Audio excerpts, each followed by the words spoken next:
Kung Karen. So, yung unbox ko ay nagsimula 40 years ago.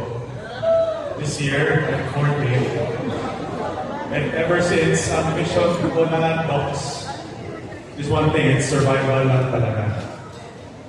And it evolved throughout the years. Ang mission namin ngayon is very simple, magbigay ng sarap at saya sa bawat pamilya. Any Filipino anywhere in the world. Now with the partnership with Foodpanda, I'm very grateful that we are able to have the opportunity to reach even more Filipinos nationwide. So let's give Foodpanda a round of applause.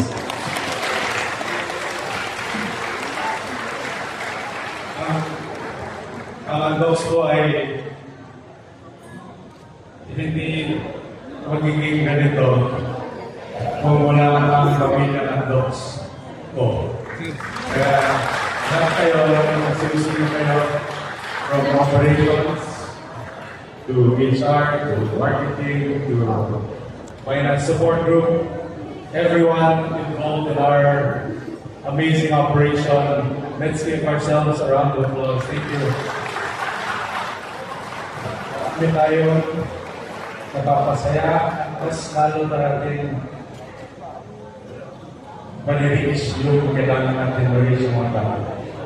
Ngayon, with the Foodpanda team, I want to say thank you for having us first, for setting this event up. We truly appreciate it. We feel very special. Let's give the Foodpanda team a round of applause. And to the media team, videos, I want to say thank you for always giving us an opportunity to serve. You know, we love serving Filipino people. It's really our pleasure to be a part of your lives, Steve. So, if I were to ask for something, please tell all your friends, tell all your family na yung adults pa lang kami handa, dito lang kami. We're always here to help and to serve. So, with that said, I'd like to introduce ang hero ng Andox. Yung Andox mismo and his loving wife, Ma'am Karen Javier, to the stage. So they will tell you what Andox is, who we are, and how this merger between Foodpanda and Andox can help out our country even more. So, Pam, PK,